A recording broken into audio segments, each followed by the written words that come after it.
There is a city that once made Roman emperors write letters of diplomacy instead of declarations of war. A kingdom that minted gold coins circulating from the Mediterranean to the shores of India. An empire so vast, so wealthy, so militarily devastating that 3 continents knew its name and lowered their eyes when they said it. And yet, if you ask almost anyone today where Aksum was, what it built, what it conquered, you will get silence. Not because the story isn't there, because someone decided you shouldn't know it. The year is roughly 350 after Christ. A Roman emperor sits in Constantinople, the most powerful man in the Western world, and he picks up a pen. He is not issuing a command. He is not threatening war. He is writing a careful, measured, almost nervous letter to a king in Northeast Africa, asking, not demanding, that this king treat Roman merchants fairly within his borders. The king's name is Ezana. His kingdom is Aksum. And the fact that Rome was the one asking for favors tells you everything about the balance of power in that century that your history books never bothered to explain. Aksum sat on the highlands of what is now Ethiopia and Eritrea, but its reach was nothing short of planetary for its time. Its port of Adulis on the Red Sea was the beating commercial heart of the ancient world, the place where ivory from Central Africa met frankincense from Arabia, where Indian spices changed hands for Roman gold, where the entire engine of global trade ran through a single, extraordinary civilization that had figured out something most empires never do. You don't need to conquer the world if you control the arteries through which the world breathes. Aksum controlled those arteries for centuries. And it was very, very good at making sure everyone knew it. Its armies crossed the Red Sea and conquered the Arabian Peninsula. Its kings destroyed the ancient kingdom of Meroë, one of the oldest civilizations in Africa, and carved inscriptions in stone boasting of the slaughter in 3 languages simultaneously. Its currency, stamped in gold, silver, and bronze, was one of only 5 in the entire ancient world sophisticated enough to carry a ruler's portrait, placing Aksum in the same economic league as Rome, Persia, and Byzantium. This was not a regional power. This was not a footnote. This was a superpower operating at full force for over 700 years, and the audacity of its erasure from mainstream history is, in itself, one of the great intellectual scandals of our civilization.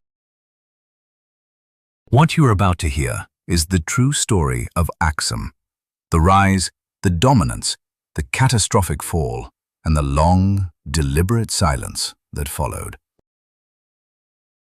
It is the story of kings who rewrote the rules of power, of a trade empire that bankrolled an entire age, of religious wars that set the stage for conflicts still burning today, and of a civilization so advanced that its ghost still walks through the living world, whether history admits it or not. The empire was real. The power was real. And the reason you never learned about it? That is perhaps the most important part of the story. Here is a question nobody ever asked you in school. What was the most powerful empire on earth in the year 300 after Christ? If your mind went to Rome, you were not wrong, but you were not completely right either. Because there was another power operating at the same time, at the same level, in some ways surpassing Rome in sophistication and reach. And that power has been almost completely scrubbed from the version of history most of us were handed. That is not an accident, and that is exactly where this story begins. Think about what you actually know about ancient Africa. Not what you assume, not what feels vaguely familiar, what you actually, concretely know. For most people educated in Western school systems, the answer collapses into 2 or 3 images. The pyramids of Egypt, maybe a mention of Carthage, and then a long, uncomfortable silence before the conversation jumps forward to the colonial era. Everything in between, roughly 1,000 years of complex, powerful, sophisticated African civilizations, simply does not exist in the standard curriculum. And somewhere in that silence, buried under centuries of deliberate neglect, sits one of the most extraordinary empires the ancient world ever produced. Its name was Aksum, and it is time to talk about it. Aksum was not a small regional kingdom scraping by on the margins of history.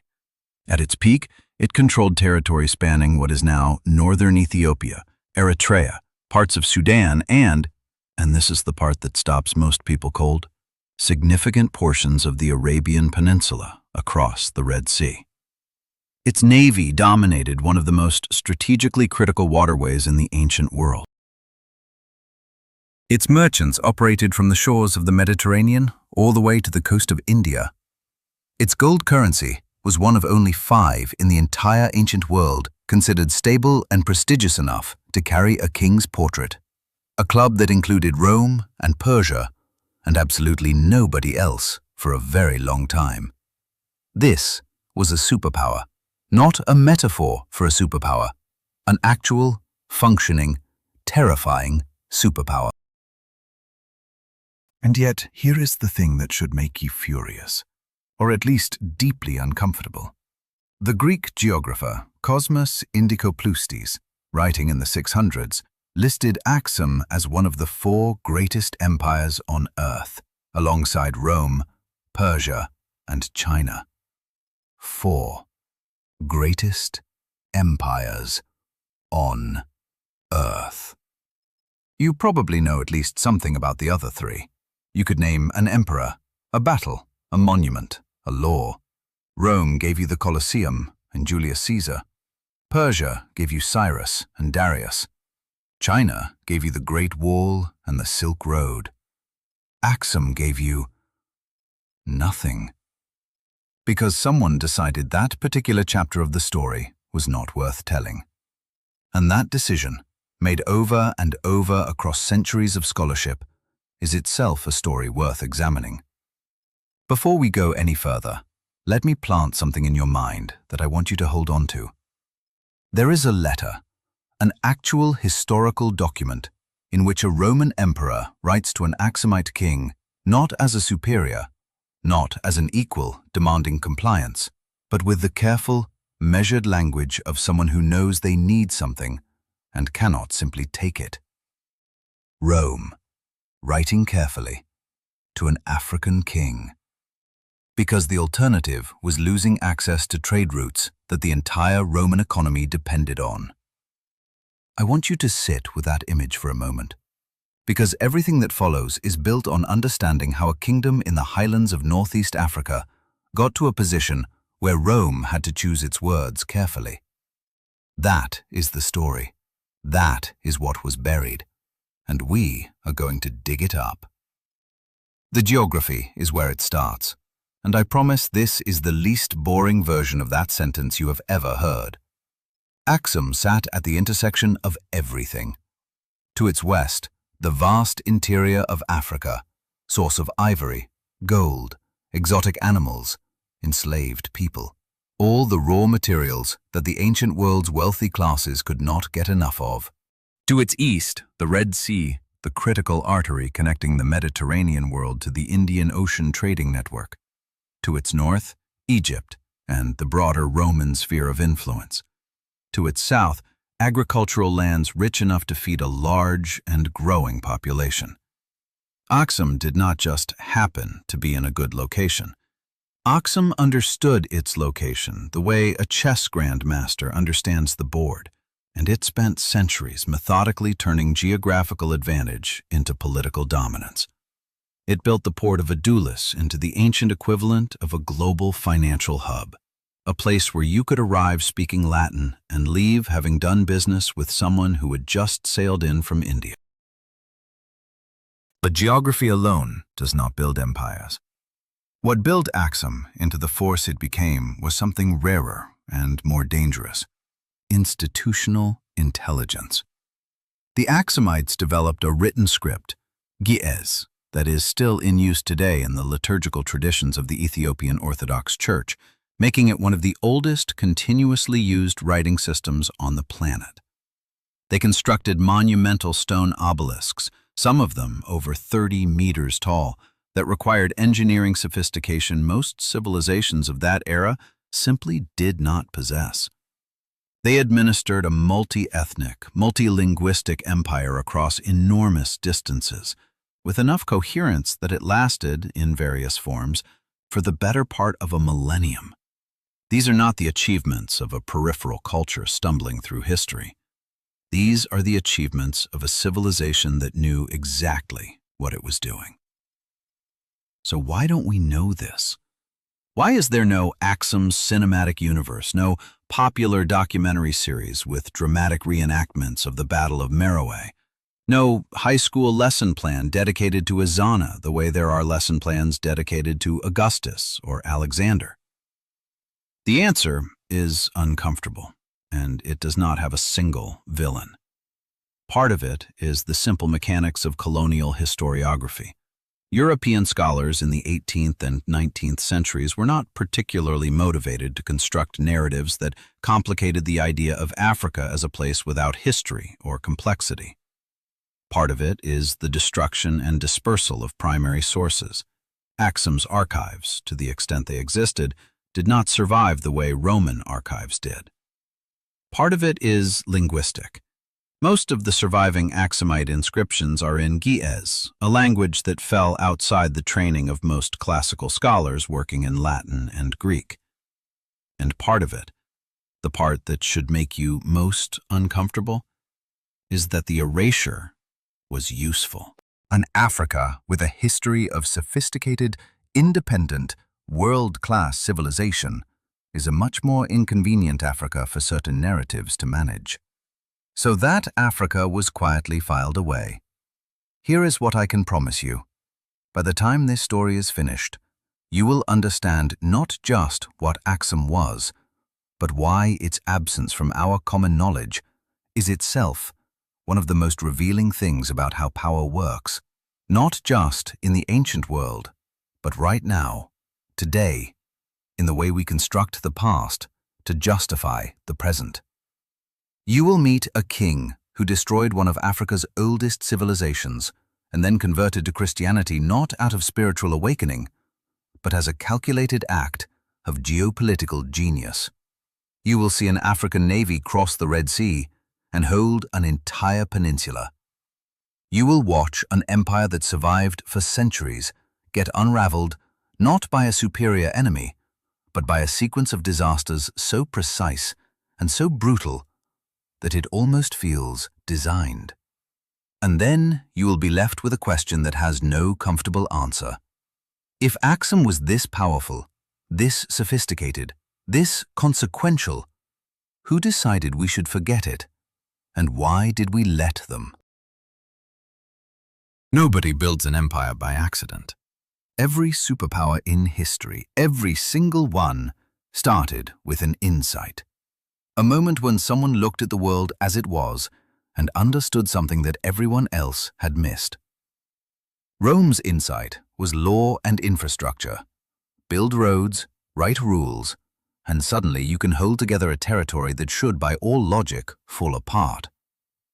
China's insight was bureaucracy and continuity. Outlast everyone, institutionalize everything, and the empire becomes bigger than any individual emperor. Aksum's insight was different.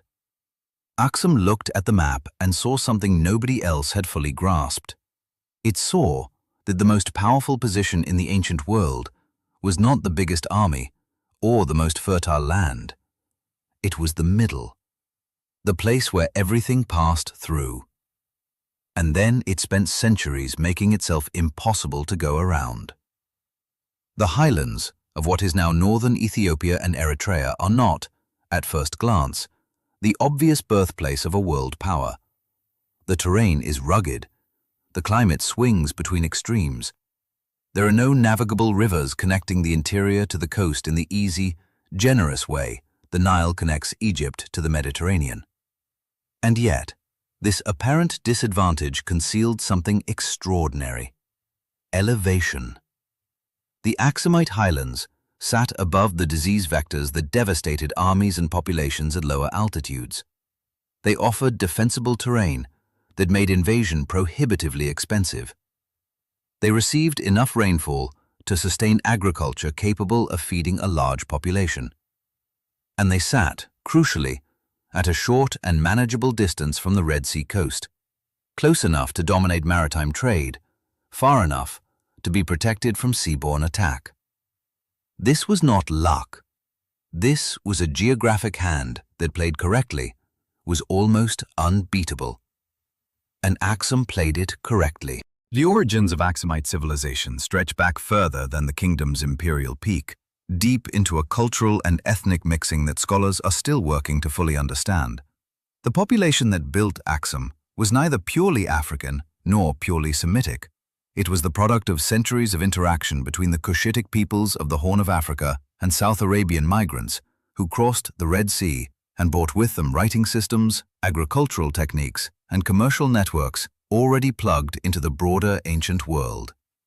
What emerged from that mixing was something genuinely new: a civilization with 1 foot in the African interior and 1 foot in the international maritime trading system, comfortable in both worlds, dependent on neither, exploiting both with ruthless efficiency. By the 1st century after Christ, Aksum had already consolidated enough power to appear in a Roman merchant's guide to the Indian Ocean trade, a document called the Periplus of the Erythraean Sea, as the dominant political authority on the western shore of the Red Sea. Rome knew who they were. India knew who they were.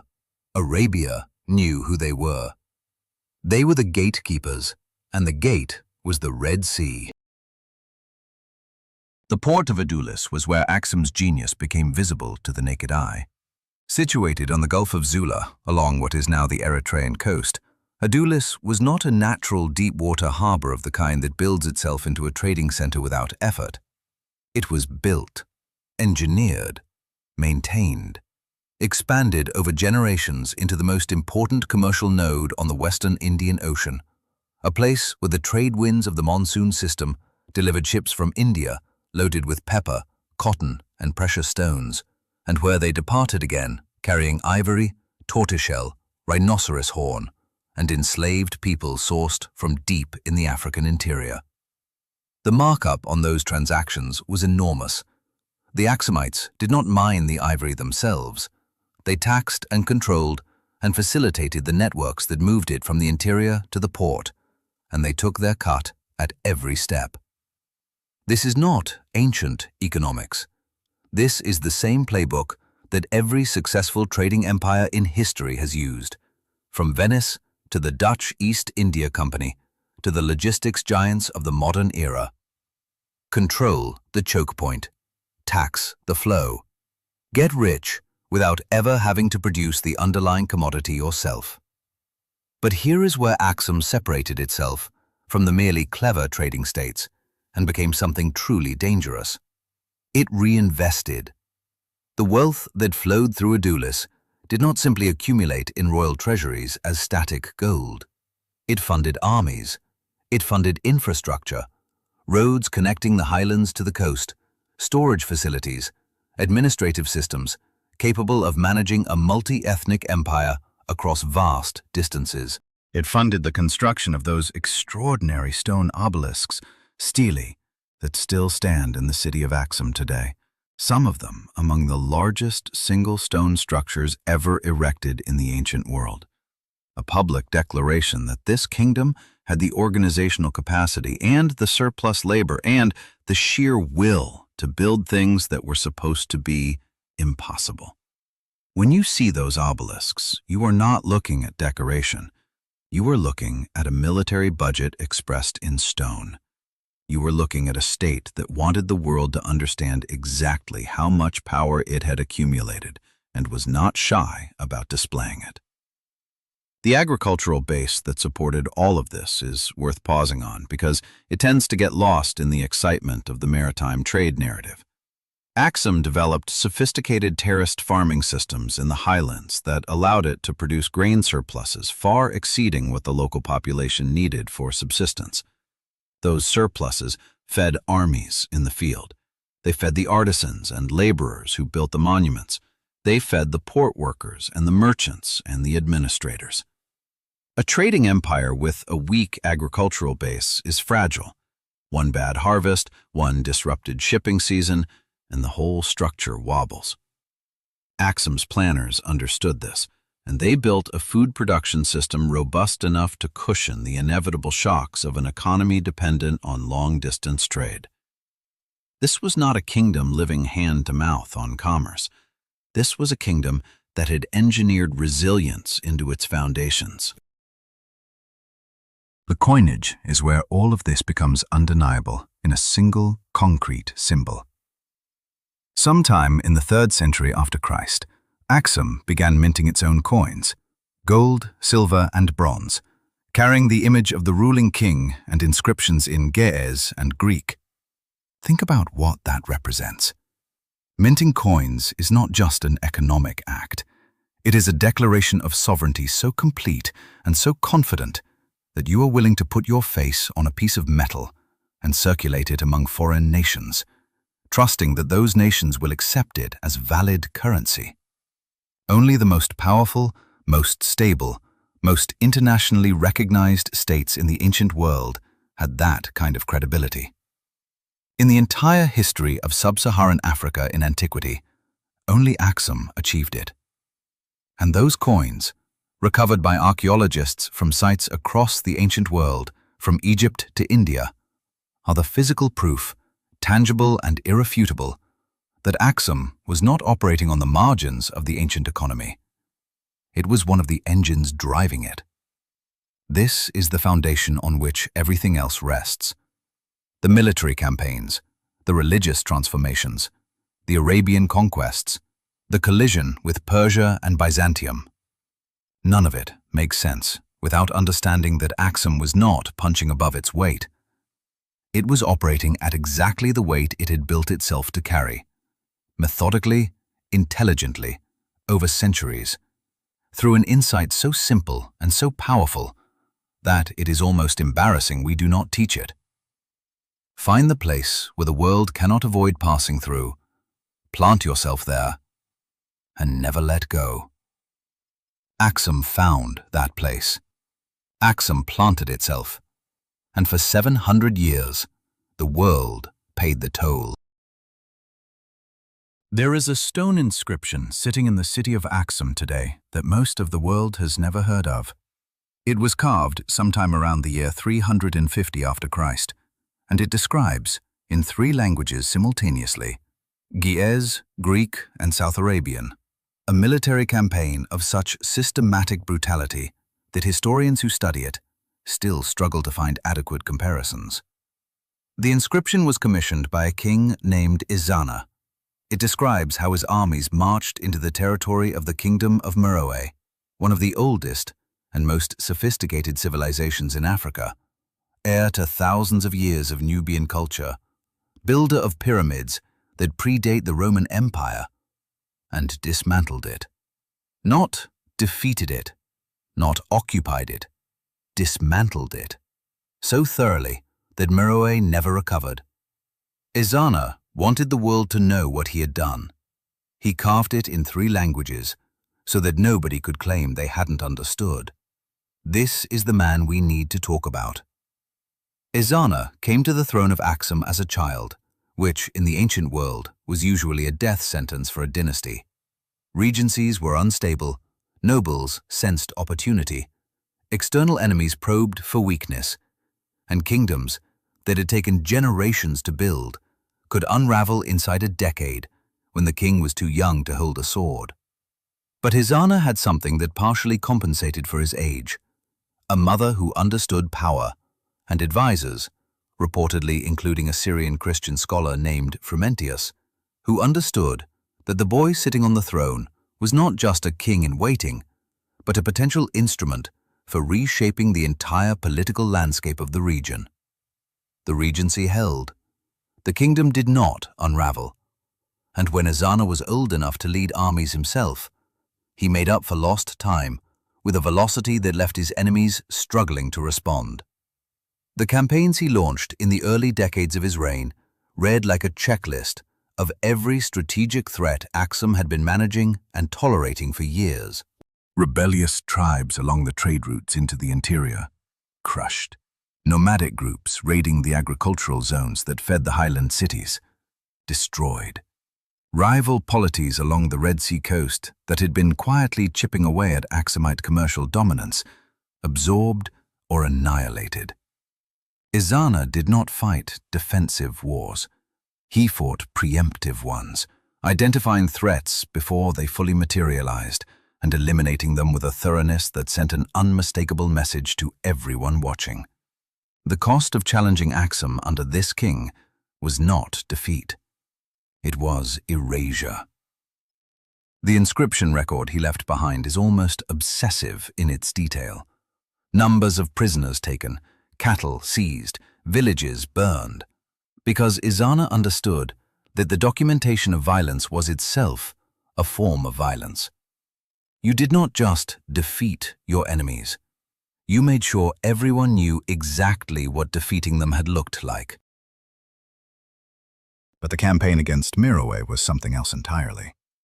Meroë, the capital of the Kingdom of Kush, sat along the Nile in what is now central Sudan, and it had been a major power in northeastern Africa for centuries before Aksum rose to prominence. Its kings had once ruled Egypt. Its artisans had developed a writing system, Meroitic script, that scholars are still only partially able to decode today. Its iron smelting technology was among the most advanced in the ancient world. This was not a minor regional rival. This was a civilization with a history longer and in many ways richer than Aksum's own. And Ezana marched his armies across hundreds of kilometers of difficult terrain and broke it apart with a completeness that archaeology has confirmed. The urban centers of Meroë show clear destruction layers dating to precisely this period. And after those layers, the political entity that had existed there for 1,000 years simply ceases to appear in the record. Ezana did not just win a war. He ended a civilization. And then he had the audacity to carve a monument about it in 3 languages and leave it standing for anyone to read. Now here is where the story gets genuinely strange and genuinely revealing about the kind of mind Ezana had. At roughly the same time he was conducting these campaigns of systematic military destruction, he was overseeing one of the most consequential religious transformations in African history.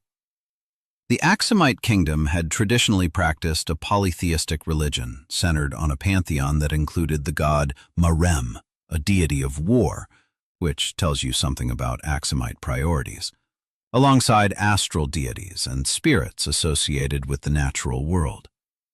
Ezana's early inscriptions invoke these gods in the conventional manner of Aksumite kings before him.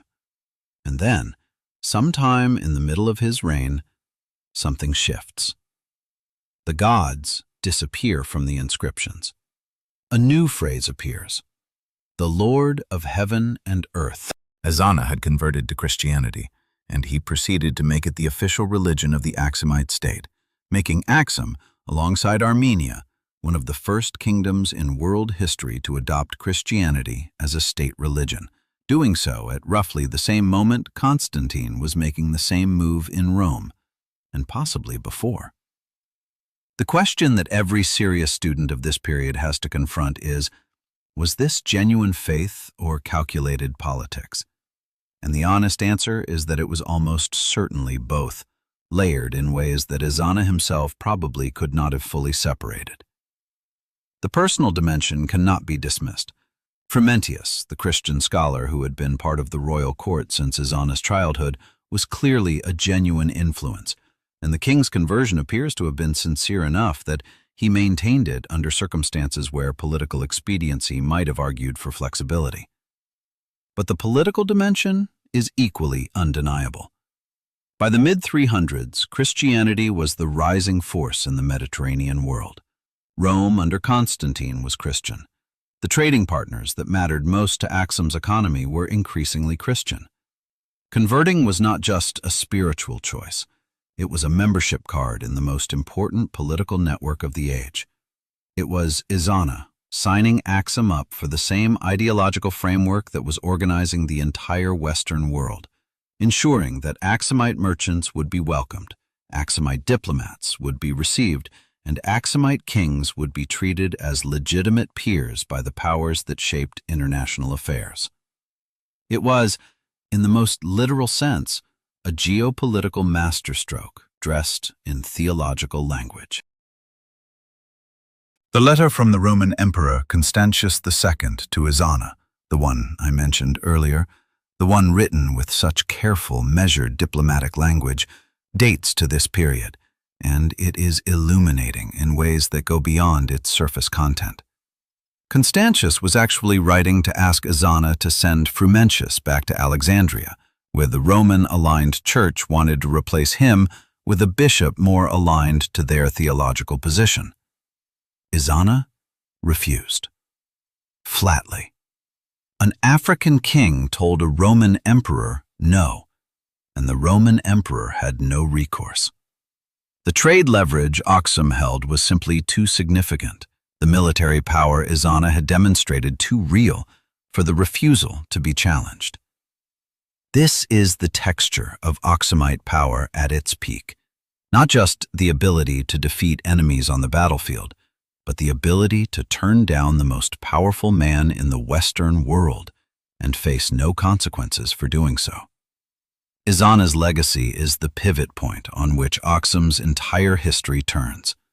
Before him, Aksum was powerful and wealthy and strategically important. After him, it was something more.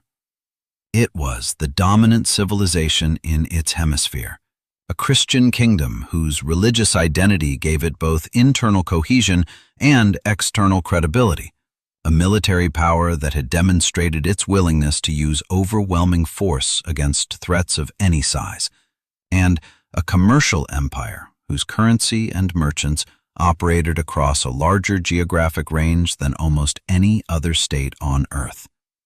He took everything that previous generations had built and sharpened it into something that could project power at a scale the ancient world had rarely seen from any kingdom, anywhere. And he did it before most of the people who would later claim the title of Great Conqueror had even been born. Let me give you a number that should stop you cold. In the ancient world, the privilege of minting your own coinage, gold coinage, the kind that circulated internationally and was accepted without question by foreign merchants and foreign governments, belonged to exactly 5 states. 5. In the entire world. Rome had it, Persia had it, the Kushan Empire in Central Asia had it, the Gupta Empire in India had it, and Aksum had it. That is the company Aksum kept. That is the tier at which it operated. When you understand that minting gold coins was not just an economic act, but a declaration of sovereign credibility so complete that other nations had to accept your currency as real money, you begin to understand that Aksum was not a regional power with good trade connections. It was one of the 5 pillars holding up the financial architecture of the ancient world. The Aksumite coin is a remarkable object in itself, and it is worth spending a moment actually looking at what it contained. On one face, the image of the ruling king, shown wearing a crown, sometimes holding a fly whisk, the traditional symbol of royal authority in the region. On the reverse, typically a cross after Ezana's conversion, or earlier symbols of royal and divine power. The inscriptions ran in Ge'ez and in Greek, the two languages of Aksumite international commerce, a bilingual calling card that announced to every merchant who handled the coin exactly where it came from and under whose authority it was issued. The gold content was carefully maintained at a standard that made Aksumite coins trustworthy across the trading world. You could take an Aksumite gold coin to a market in Alexandria or a port in Western India, and people would know what it was worth and accept it without argument. That level of monetary credibility takes generations to build and requires an economic foundation of extraordinary stability to sustain. The foundation was ivory, and the ivory trade was more central to the ancient luxury economy than almost anything else we talk about when we discuss Rome or Persia or India. Elephant ivory in the ancient world was what rare earth minerals are today, a material so essential to the production of luxury goods, decorative objects, and high-status artifacts that the civilizations that controlled its supply held a choke point on an entire dimension of global consumption. Roman aristocrats needed ivory for their furniture, their jewel boxes, their statuary, their decorative panels, their gaming pieces. Indian craftsmen worked it into objects of extraordinary refinement. Byzantine churches used it for carved panels and reliquaries. The demand was essentially unlimited, and the supply ran almost entirely through Aksum. The elephants of the African interior were larger and produced better ivory than their Asian counterparts, a fact that Roman buyers knew and paid a premium for. And the networks that moved that ivory from the interior to the coast of the Red Sea were networks that Aksumite kings controlled, taxed, and protected with military force when necessary. This was not participation in the ivory trade. This was ownership of it. But ivory was only the beginning. Aksum's commercial portfolio reads like a catalog of everything the ancient world's wealthy classes could not live without. Tortoiseshell from the islands and coastlines of the western Indian Ocean, used for decorative inlay work across the Mediterranean. Frankincense and myrrh from the Arabian coast and the Horn of Africa, essential for religious ceremonies in every major faith tradition of the era. Roman state religion, later Christianity, later Islam, which meant that the demand for these resins was not just commercial, but sacred. And sacred demand does not fluctuate with economic cycles. Obsidian, emeralds from the mines of the eastern desert, exotic animals, leopards, lions, giraffes, rhinoceroses, shipped live to Roman amphitheaters and royal courts at prices that would make a modern art collector wince. And enslaved people, sourced from the deep interior of Africa and sold into the Mediterranean world at volumes that made Aksumite slave traders significant players in a market that was, for the ancient world, as economically central as the oil market is for ours. None of this is comfortable history. All of it is necessary history. Because without understanding the scope of what Aksum moved and sold and taxed, you cannot understand how it funded everything else. The port of Adulis was where all of these commodities converged, and the logistics of running Adulis at scale were themselves an achievement of organizational sophistication that deserves more recognition than it gets. Ships arrived from India carrying pepper, fine cotton textiles, copper, iron, and glass. Ships arrived from Arabia carrying frankincense and manufactured goods. Ships arrived from further up the Red Sea coast carrying goods from the Egyptian and Roman Mediterranean. And Aksumite merchants, or merchants operating under Aksumite licenses and paying Aksumite tariffs, coordinated all of it, warehoused it, exchanged it, and sent it back out in different configurations toward different destinations. This is not simple barter between neighboring communities.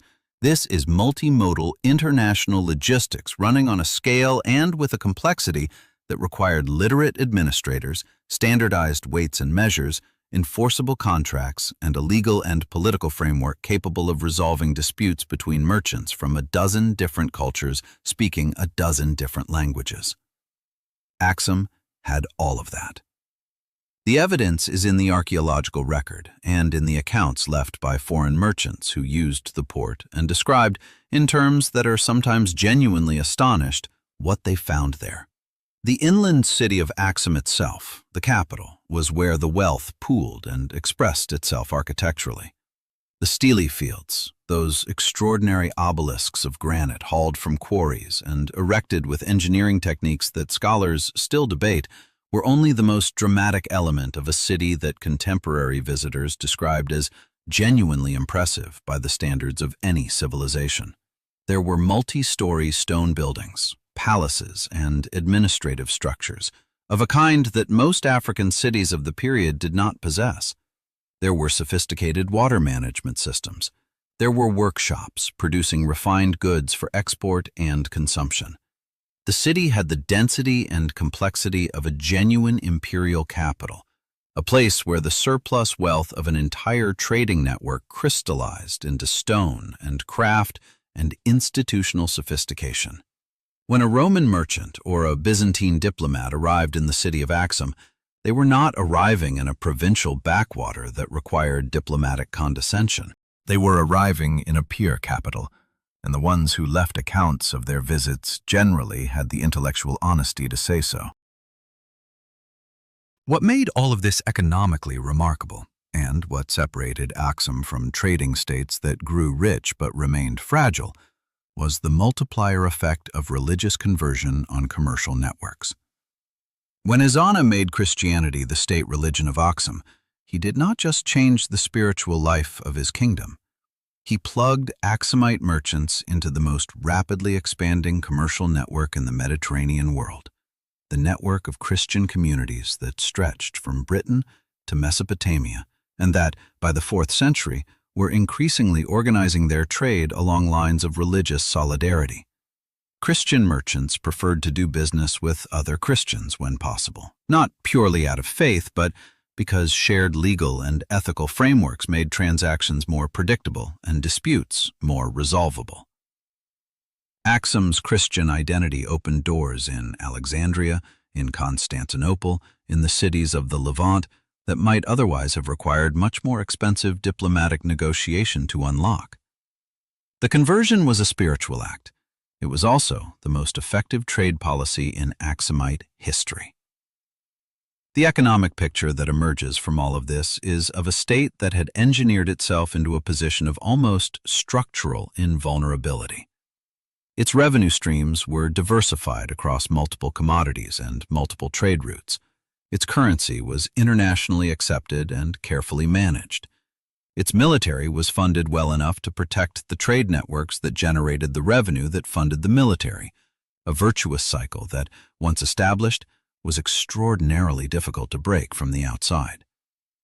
Rome at its peak had something similar, and Rome lasted for centuries precisely because of it.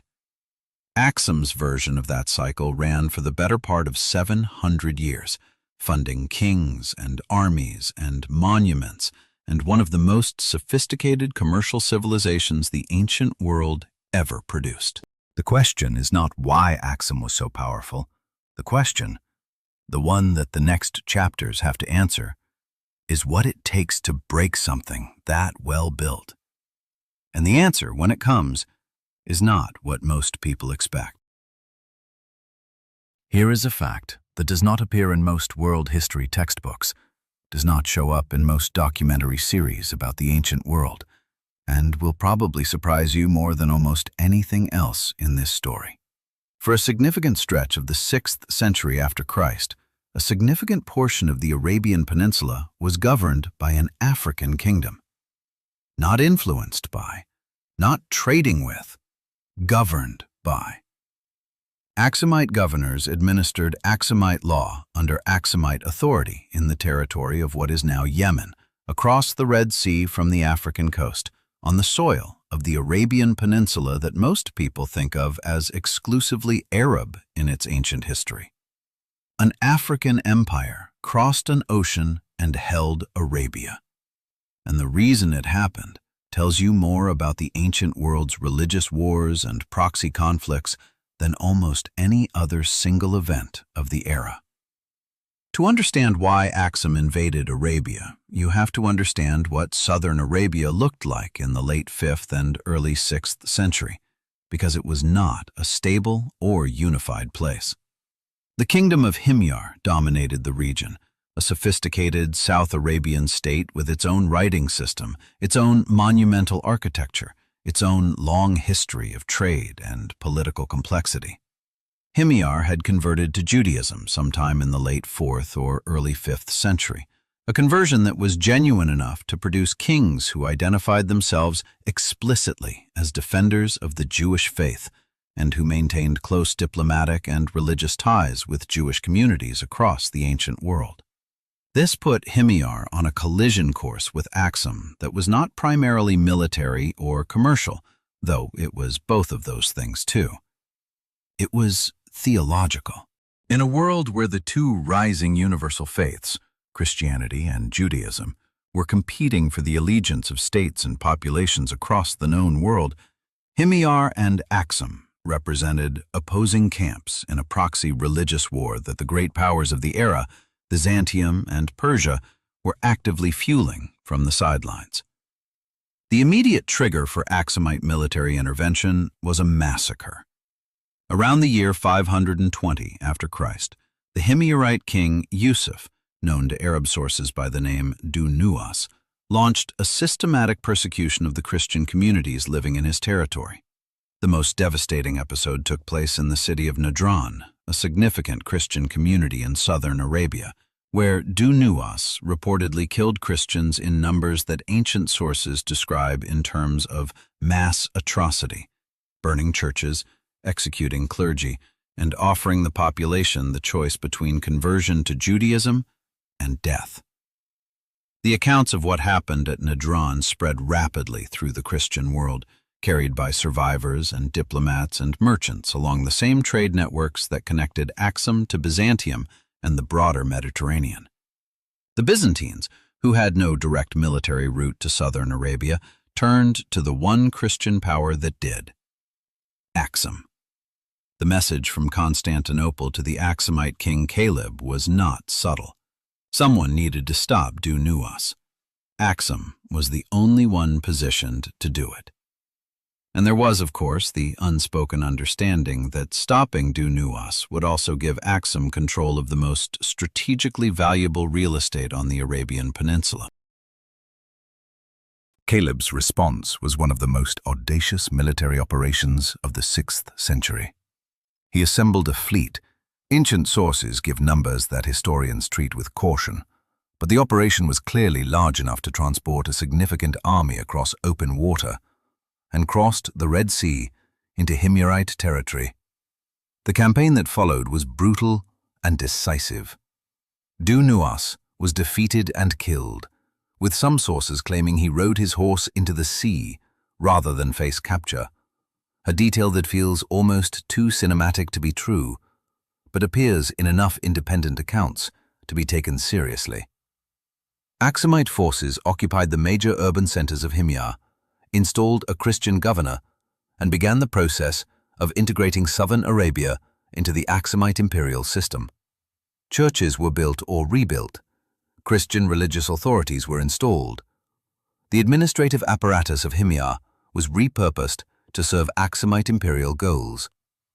For the first and only time in recorded history, an African kingdom was governing Arabian territory, and it was doing so with the explicit blessing of the Byzantine emperor and the implicit acknowledgement of everyone watching that Aksum had just demonstrated a power projection capability that no one had fully reckoned with before. The occupation of Yemen lasted for roughly half a century, and what happened during that period is a study in the limits of imperial overreach, even for the most capable empires. The governor Caleb installed, a man named Sumyafa Ashwa, was eventually overthrown by an Aksumite soldier named Abraha, who declared himself independent ruler of the territory and refused to submit to Aksumite authority when ordered to do so. Caleb sent 2 successive military expeditions to bring Abraha to heel. Both failed. Abraha had embedded himself deeply enough in the local political structure, and the logistics of projecting military power across the Red Sea were difficult enough that Aksum eventually had to accept the humiliation of recognizing Abraha as the de facto ruler of its Arabian territory, in exchange for nominal acknowledgement of Aksumite supremacy.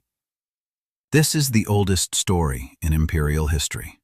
A conquest that produces a governor who becomes a warlord, who becomes a problem that the original conqueror cannot solve.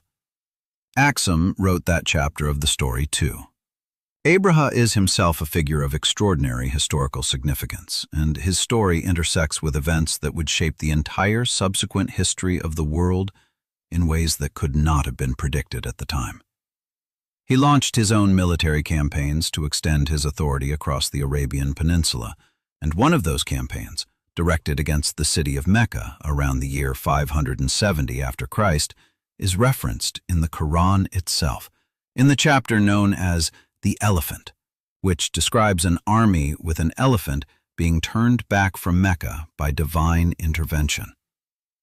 Whether you read that account as miraculous or as historical record of a military campaign that failed for mundane reasons, the point is that the political upheaval set in motion by Aksum's invasion of Arabia was still producing consequences decades later, in events that would lead directly to the birth of Islam and the complete reorganization of the ancient world's religious and political landscape. Aksum crossed the Red Sea to fight a religious war. The ripples of that crossing are still moving. The Persian dimension of this story is the part that finally closed the Arabian chapter for Aksum, and it is worth understanding clearly. Persia watched the Aksumite occupation of Yemen the way any great power watches a rival establishing a foothold in a strategically critical region, with deep unease and a patient search for the right moment to respond. When Abraha's successors proved unable to maintain control and local Arabian tribes began appealing to Persia for support against what they framed as foreign Christian occupation, the Persians moved. A Persian military force crossed into southern Arabia around the year 570 after Christ and expelled the last Aksumite-aligned rulers from Yemen. The territory that Caleb had taken with such audacity half a century earlier was now a Persian client state. The window of Aksumite Arabian power closed as decisively as it had opened, and the Red Sea, once an Aksumite lake, began its transformation into a contested waterway where the old rules no longer applied. What the Arabian episode reveals about Aksum is something that its commercial success and its monument building and its gold coinage can sometimes obscure. This was a kingdom willing to project military power across open water onto foreign soil against enemies who had the backing of their own great power networks in pursuit of goals that were simultaneously religious, commercial, and strategic. That is not the behavior of a regional power playing a cautious local game. That is the behavior of an empire that understood itself to be operating on a world stage and was prepared to accept the costs and risks that came with that ambition. The invasion of Arabia was Aksum at its most imperial, its most confident, its most dangerous, and, as it turned out, its most exposed. Because the same overextension that brought Aksumite soldiers to the Arabian Peninsula also stretched the sinews of the empire in ways that would, in the decades and centuries to come, prove impossible to sustain. The seeds of the fall were planted in the moment of the greatest triumph. They always are. Empires do not die the way people die. There is no single moment, no last breath, no clear line between alive and gone. They dissolve. They contract. They lose pieces of themselves so gradually that the people living inside them often do not notice the erosion until the structure is already hollow. Rome took centuries to fall, and Romans living through the middle stages of the decline were still writing about the eternal city as though its permanence was a physical law of the universe.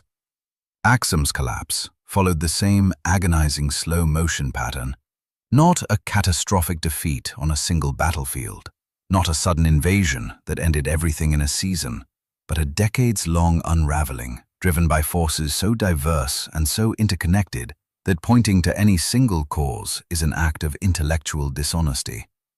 What brought Aksum down was not one thing. It was everything, arriving at once, from every direction, in a sequence so precisely devastating that it almost feels engineered. It was not engineered. That is what makes it tragic. The first blade that cut into Aksum's foundations was the rise of Islam, and it is important to be precise about the mechanism here, because the popular version of this story gets it wrong in a way that matters. Islam did not destroy Aksum militarily. The early Islamic Caliphate, in its first generations of expansion, actually maintained a complicated and, in some ways, respectful relationship with the Aksumite kingdom, rooted in the historical fact that the Prophet Muhammad had sent some of his earliest and most vulnerable followers to seek refuge at the Aksumite court when persecution in Mecca made their survival uncertain. The Aksumite king at the time, referred to in Islamic sources as the Negus, received these refugees and protected them, refusing to hand them over to the Meccan authorities who demanded their return. This act of protection was remembered, and it shaped early Islamic attitudes toward Aksum in ways that precluded the kind of aggressive military conquest that the Caliphate directed at Persia and Byzantium. Aksum was not invaded, it was bypassed, and being bypassed was, in the long run, just as fatal. What the rise of Islam did to Aksum was cut its arteries. The Red Sea trade network that had been the economic lifeblood of the Aksumite state for centuries was reorganized almost overnight around the new political geography of the Islamic world. Muslim merchants, operating under the protection and within the legal frameworks of the expanding caliphate, took over the commercial routes that Aksum had dominated. The port of Adulis, which had been for centuries one of the busiest and most cosmopolitan trading hubs in the ancient world, began to empty. Ships that had made Adulis a mandatory stop on the journey between the Mediterranean and India now had alternatives. Alternatives that were politically safer, commercially more convenient, and increasingly better connected to the new centers of power in Arabia and the Levant. The tariffs and taxes that had funded Aksumite armies and monuments and administration began to dry up. Not overnight, not in a single crisis year that everyone could point to and say, there, that is when it ended. Gradually, season by season, decade by decade, the money stopped coming, and everything the money had been paying for began to contract. The second blade was environmental, and this is the part of the story that gets the least attention and deserves far more. The agricultural system that had sustained Aksum's highland population for centuries was showing signs of serious stress by the 6th and 7th centuries. Deforestation, driven by the demand for agricultural land, for construction timber, for charcoal to fuel iron smelting and craft production, had altered the hydrology of the highland landscape in ways that reduced the reliability of rainfall and accelerated soil erosion on the terraced hillsides where Aksumite farmers grew the grain surpluses that fed the empire. This is not speculation or projection from modern environmental anxieties onto an ancient context. The archaeological and geological record shows it clearly. Pollen cores from lake sediments in the region document a sharp decline in forest cover and a corresponding increase in erosion indicators precisely during the period of Aksum's decline. The land that had fed the empire was being exhausted by the empire. The terraces that earlier generations had built with such engineering sophistication were failing as the ecological system that made them productive was dismantled, tree by tree, season by season, to meet the immediate demands of a growing and complex civilization. Aksum was consuming the foundations of its own survival, and by the time the damage became visible in declining harvests and shrinking surpluses, reversing it was beyond the capacity of any political authority. The third blade was the fragmentation of internal political authority that seems to accompany every empire in its terminal phase, as though decline itself produces the conditions that accelerate decline. As revenue shrank and the central government's ability to project military force and administrative control across the full extent of its territory diminished, regional elites and local strongmen, who had previously been kept in line by the power and resources of the royal center, began making their own calculations. Why pay taxes to a king in the highland capital when the king's armies no longer had the logistical capacity to punish non-compliance? Why maintain the trade relationships and political loyalties that had organized Aksumite society when the system those relationships were embedded in was visibly contracting? The process is familiar from every imperial collapse in history. The Roman aristocracy retreating to their rural estates, the Tang dynasty's military governors declaring independence, the late Mughal subadars becoming effectively sovereign in their territories. Power does not disappear when empires fall. It disperses. It fragments into smaller and smaller units, each locally coherent but collectively incapable of maintaining the infrastructure, the trade networks, and the military capacity that had made the larger system function. Aksum fragmented the same way, and each fragment that broke away made the remaining core weaker and more vulnerable to the next fracture. The city of Aksum itself, the great capital with its steely fields and its multi-story stone buildings and its cosmopolitan marketplace, did not fall to an invading army. It was abandoned. The royal center of gravity shifted southward into the interior of the Ethiopian highlands, away from the Red Sea coast that had been the source of Aksum's commercial power, but that was now, in a world reorganized around Islamic trade networks, a frontier rather than a hub. The kings who styled themselves successors to the Aksumite tradition retreated into a landlocked highland kingdom that preserved the religious culture, the written language, and the royal ideology of Aksum, while losing almost everything that had made Aksum powerful. The Christianity survived. The Ge'ez script survived. The idea of a divinely sanctioned Christian monarchy in the Ethiopian highlands survived, and would eventually produce the medieval kingdom of Ethiopia and, centuries later, the imperial dynasty that claimed descent from Solomon and the Queen of Sheba, and lasted in attenuated form until the 20th century. But the trade empire was gone. The gold coins were no longer minted. The port of Adulis silted up and was swallowed by the landscape. The obelisks stood in an increasingly empty city, monuments to a power that the surrounding world had forgotten was ever real. What the fall of Aksum illustrates, with a clarity that is almost pedagogical, is the difference between resilience and rigidity in imperial systems. Aksum's greatest strength, its stranglehold on the Red Sea trade routes, was also its greatest vulnerability, because a strength that is structural rather than adaptive cannot survive the restructuring of the environment it depends on. When the trade routes moved, Aksum could not move with them. The highlands that had been a defensible and agriculturally productive heartland became an isolated interior. The religious identity that had been a commercial and diplomatic asset in a world organized around Christian networks became a source of isolation in a world increasingly organized around Islamic ones. The very features that had made Aksum magnificent in its peak centuries became anchors, dragging it toward the bottom as the world changed around it. This is not a story about weakness.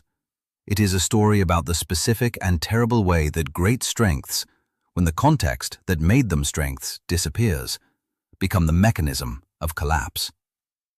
By the 9th or 10th century, the city that had once received Roman diplomats and Indian merchants and Arabian traders was largely deserted. The terraces on the hillsides were eroding. The harbor at Adulis was empty. The gold coins had not been minted in generations. An empire that had lasted the better part of a millennium, that had destroyed Meroë and invaded Arabia and made Roman emperors choose their words carefully, had contracted into a memory that even the people living in its former territory were struggling to fully articulate.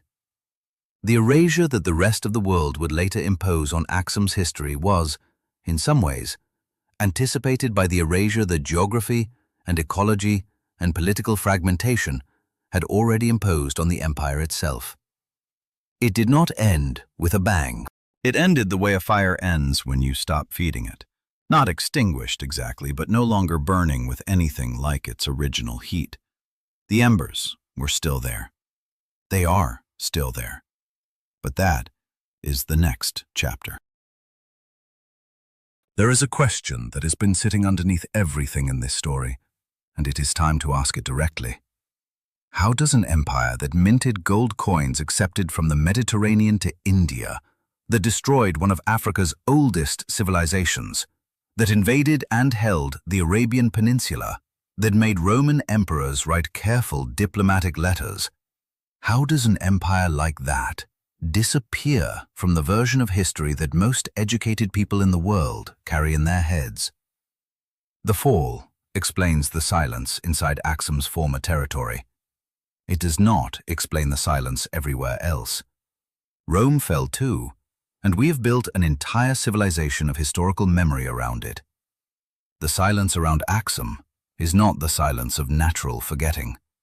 It is the silence of a decision made over and over by people who had reasons for making it. And understanding those reasons tells you something about power that is more unsettling than anything Ezana ever did on a battlefield. The mechanics of the erasure begin with the Europeans who started writing the systematic histories of the ancient world in the 18th and 19th centuries, the scholars who built the academic frameworks that still shape what gets taught in schools, what gets dramatized in films, what gets treated as the default common knowledge of educated people. These scholars were not, for the most part, cartoonish villains consciously suppressing African history out of pure malice. They were men operating inside an intellectual framework that had already decided, before they picked up their pens, where civilization came from and where it did not. That framework said that history, real history, the kind worth studying and teaching, flowed from Greece to Rome to Europe, with occasional detours into Persia and China. Africa was not part of that story, except as a setting for future colonial enterprise. And so, when these scholars encountered evidence of Aksum, the coins, the inscriptions, the obelisks, the references in Greek and Roman sources, they processed it through a filter that made genuine engagement almost impossible. The evidence was noted, filed, and quietly set aside in favor of the story they had already decided to tell. The linguistic barrier compounded the problem in ways that were convenient enough to never be urgently addressed. The primary sources for Aksumite history, the royal inscriptions, the religious texts, the administrative records that survived, are largely in Ge'ez, a Semitic language that fell entirely outside the classical training of European scholars, whose expertise ran to Latin and Greek. This meant that the people best positioned to reconstruct Aksumite history from primary sources were, for most of the 19th and early 20th centuries, Ethiopian scholars and clergy working within the Ethiopian Orthodox Church, people who were not publishing in the journals that European academics read, not presenting at the conferences where historical reputations were made, not part of the institutional networks through which historical knowledge became canonical. The knowledge existed. The people who held it existed. They were simply not in the rooms where the decisions about what counted as history were being made. That is not a neutral technical problem. That is a structural exclusion with consequences that lasted for generations.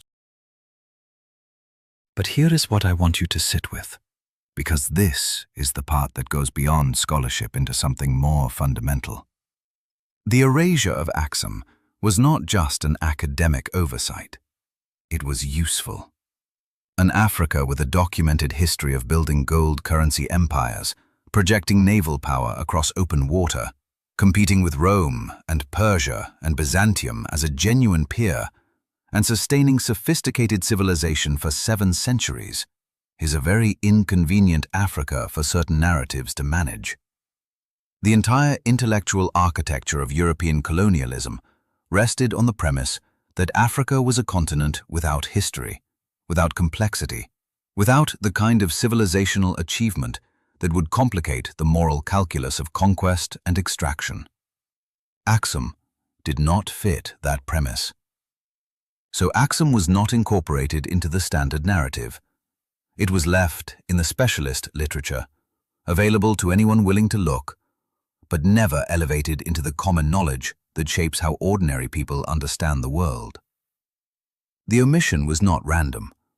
Omissions that convenient rarely are. The living legacy of Aksum is not buried as deeply as the history books suggest, and this is where the story stops being purely about the past. The Ethiopian Orthodox Church, one of the oldest continuously functioning Christian institutions on the planet, traces its direct lineage to the conversion of Ezana and the mission of Frumentius in the 4th century. Its liturgical language is Ge'ez, the same script that Aksumite kings used to carve their victory inscriptions into stone. The Ark of the Covenant, one of the most theologically charged objects in the Abrahamic tradition, is claimed by the Ethiopian Church to reside in the city of Aksum itself, in a chapel that non-priests are forbidden to enter, guarded by a single monk who devotes his life to its protection.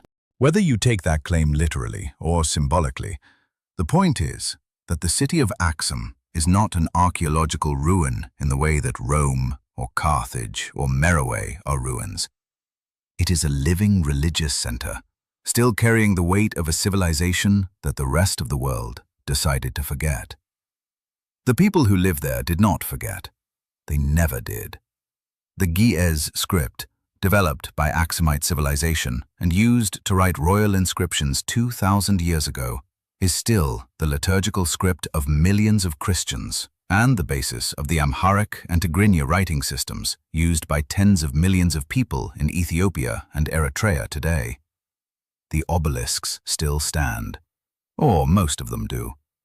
One of the largest was looted by Mussolini's forces during the Italian occupation of Ethiopia in the 1930s and transported to Rome, where it stood for decades as a monument to fascist imperial ambition before being returned to Aksum in the 2000s, a repatriation that took half a century of diplomatic effort to achieve.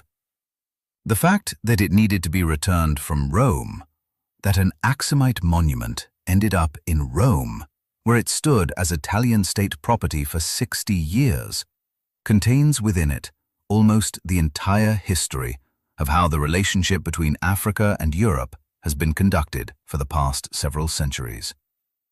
Aksum built the obelisk. Rome took it, and the world needed to be reminded that this was not acceptable. The connection to the origins of Islam is perhaps the most historically consequential thread of Aksumite legacy that remains almost entirely unknown to general audiences. The refugees that the Aksumite Negus sheltered when the earliest Muslim community was being persecuted in Mecca included some of the figures who would become central to the development of early Islamic theology and practice. The Prophet Muhammad's explicit instruction that Muslims should not wage war against Aksum, recorded in Islamic tradition as gratitude for the protection given to those early refugees, shaped the political geography of the early caliphate's expansion in ways that protected the Ethiopian highlands from the conquest that swallowed Persia and North Africa. Islam and the Ethiopian Christian kingdom developed a relationship of cautious coexistence that was, by the standards of 7th century religious conflict, remarkably stable. The roots of that relationship run directly back to a decision made by an Aksumite king to protect a small group of foreign refugees on the basis of what sounds, in the historical record, very much like a principled judgment about justice. That decision echoed through centuries of Islamic and Ethiopian history in ways that neither party fully mapped, but both parties felt. So what do we do with all of this? What is the actual takeaway from 700 years of Aksumite power, followed by centuries of deliberate erasure, followed by a living legacy that continues to shape the world even as most people remain unaware of its origins? Here is what I think, and I want to be honest that this is interpretation rather than established fact. The story of Aksum is a mirror. It shows us that the version of history we have been given is not the only version possible. It shows us that the decisions about what gets remembered and what gets forgotten are made by people with interests, and that those interests are not always aligned with truth or completeness or fairness. It shows us that civilizations of extraordinary sophistication and power can be reduced to footnotes, not because they were minor, but because acknowledging their full significance would require revising stories that powerful institutions have invested heavily in maintaining.